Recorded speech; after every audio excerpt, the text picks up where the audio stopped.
I call you today for a briefing on two major developments on the Osun political landscape.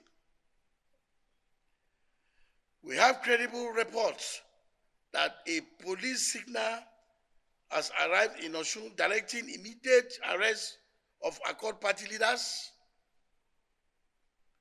We also know the directive includes that they should be taken to Abuja immediately and should not be released until Monday. I have spoken to the Inspector General of Police about the reported directive to arrest Accord party leaders. But I am appealing to him that if this development is, if it is true, it is illegal and present Nigeria as a lawless country. Arresting Accord party leaders on the eve of an election amount to police helping and assisting the APC Osun to rig the election. I task the Inspector General of Police to issue a statement to assure Nigerians that no order has been given to arrest Accord party leaders in Osun State. It is illegal and a threat to democracy for Accord party leaders to be arrested on the eve of an election on trumped-up charges. It is disturbing that we have over 62 Accord party leaders held in illegal police detention without any charges against them, including one of our party candidates, Alaba Bukwola. This is not democracy. The second issue has to do with the viral video of a service senator, Francis Fadahunsi, who today called for the killing of Accord party leaders and their families. In the video, the senator even threatened that where they cannot get Accord party leaders, they should kill their wives and children. This is now beyond politics. This is now a national security threat that requires the attention of Mr. President through the Office of the National Security Advisor. I have raised this issue with the Inspector General of Police and demanded for the immediate investigation and arrest of Senator Fadahunsi. The Inspector General of Police has confirmed the video and assured of immediate action. We request that the Inspector General of Police should stop the illegal operation of IRT, a team that has been arresting Accord party leaders across the local government for no just reason. We ask that the police and the DSS immediately arrest Senator Fadahunsi for his incitement to genocide against the people of Ilesa land and Osun State in general. This is to prove to the world that Nigeria is a state governed by the rule of law. We demand that Inspector General of Police enforce due process and fair policing by aborting all anti-people plots against democracy in Osun State.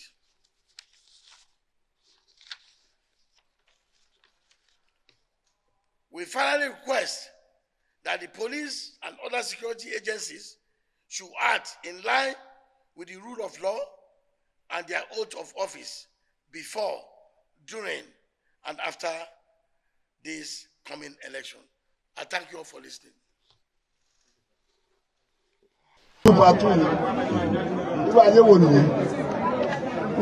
Tí a bá tún búrò akọ́ọ̀dù kankan nílé Zambi.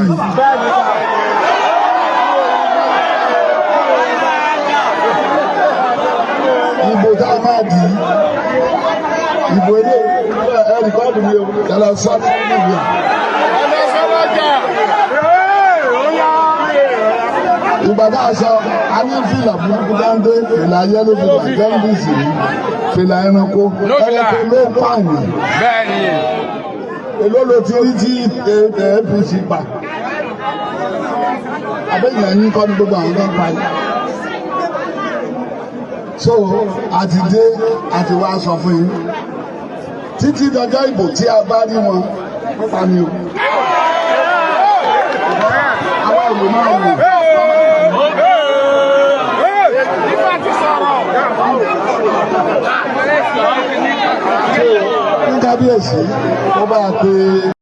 As Osun State heads to the polls on Saturday, August 15, what should be a contest of ideas, policies and leadership has once again been overshadowed by the language of violence.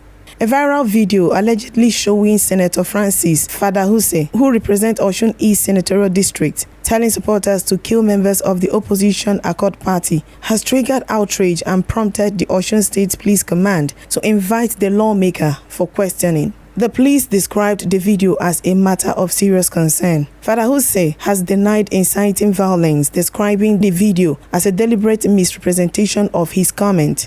He says he was referring to alleged attacks on APC members in Ilesa and warning that his party would defend his supporters if the violence continues. But whether the statement was taken out of context or not, the controversy raises a much bigger question. How far can political rhetoric go before it becomes a danger to the people politicians seek to represent?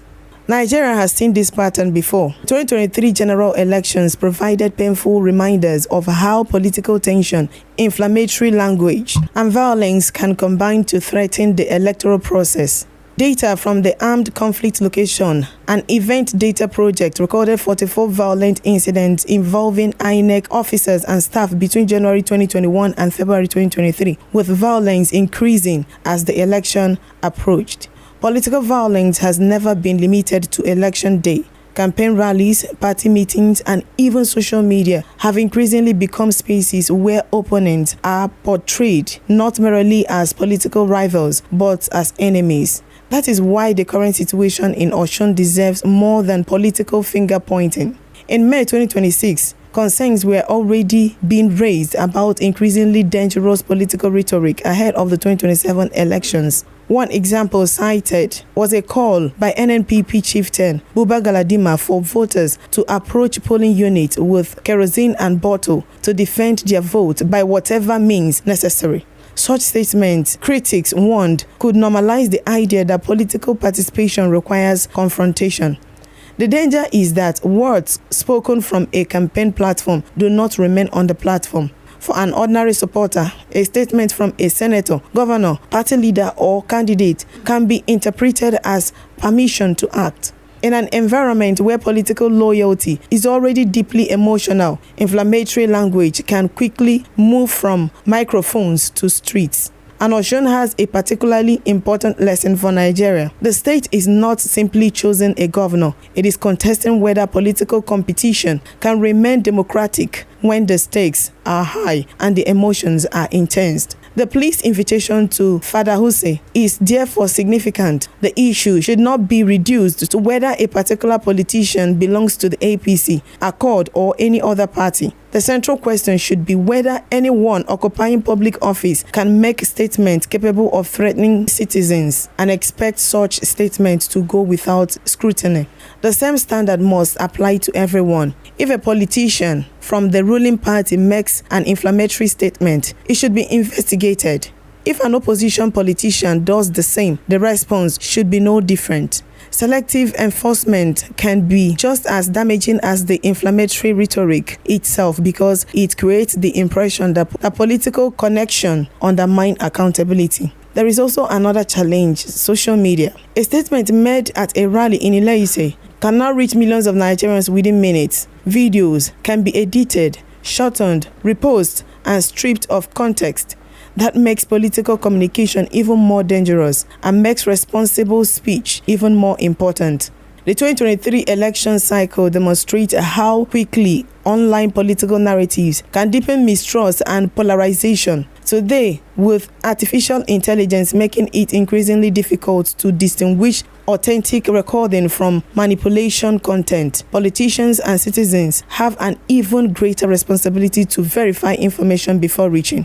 But verification cannot become an excuse for ignoring politically dangerous statements. The proper response is investigation. That is what the police have now begun. Fadahunsi should be given the opportunity to explain exactly what he meant.